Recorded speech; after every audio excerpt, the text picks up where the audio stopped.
ஸல்லல்லாஹு அலைஹி வஸல்லம் அவர்களை பற்றி இப்படி குர்ஆனும் ஹதீஸும் நம் முன்னால் வாழ்ந்த நபிமார்களுடைய சொற்களும் எல்லாம் சொல்லிக் கொண்டே வரும்போது ஹபீப் பிறந்த அந்த புனிதமான ரபியுல் அவ்வல் வரும்போது ஒரு உண்மையான மூமின் மகிழ்ச்சி வர வேண்டாமா? ஸல்லல்லாஹு அலைஹி வஸல்லம் அவருடைய புகழை விளங்கி வைத்ததனால் தான் அன்றைக்கு பாடினார்கள். ஹஸ்ஸான் இப்னு சாபித் ரலியல்லாஹு அன்ஹு அவர்கள் நாயகத்தினுடைய முகத்தை பார்த்து சொன்னார்கள், வ அஹ்ஸனு மின்க லம் தரகத் ஐனி, நபியே என்னுடைய கண் இதுவரையிலேயும் இப்படி ஒரு அழகை பார்த்ததில்லை.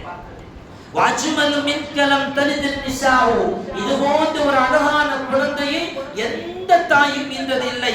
குல்குத முபர்ரஅன் மின் குல்லி ஐபின், நபியே நாயகமே எந்த குறையும் இல்லாமல் நிறையாக படைக்கப்பட்டவர்கள். எது போல தெரியுமா?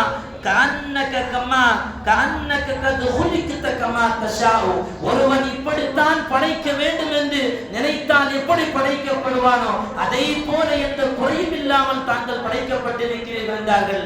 ஸல்லல்லாஹு அலைஹி வஸல்லம் முகத்தை பார்த்து ஹஸ்ஸான் இப்னு சாபித் ரலியல்லாஹு அன்ஹு அவர்கள் ஸல்லல்லாஹு அலைஹி வஸல்லம் அவருடைய வருகையும் சரி, பெருமானார் அவர்களை பார்த்தவரும் சரி, ஸல்லல்லாஹு அலைஹி வஸல்லம் அவர்கள் மீது அளவு கடந்த நேசம் வைத்திருந்த ஆஷிக்குகளும் சரி, நாயகத்தை புகழ்ந்தார்கள், வர்ணித்தார்கள். பெருமானார் அவர்கள் பிறந்த ரபியுல் அவ்வல் வருகிற பொழுது மகிழ்ச்சி கொண்டார்கள். நாமும் மகிழ்ச்சி கொள்வோம். அல்லாஹ் சுப்ஹானஹு வ தஆலா அந்த புனிதமான ரபியுல் அவ்வல் மாதத்தை அடைந்து நாயகத்தினுடைய புகழையும் சிறப்பையும் பேசுவதற்கும் கேட்பதற்கும் அனுதினம் அதை பற்றி சிந்திப்பதற்கும் அல்லாஹ் நமக்கு அந்த மாதத்தில் அதிகம் தௌஃபீக் செய்வானாக.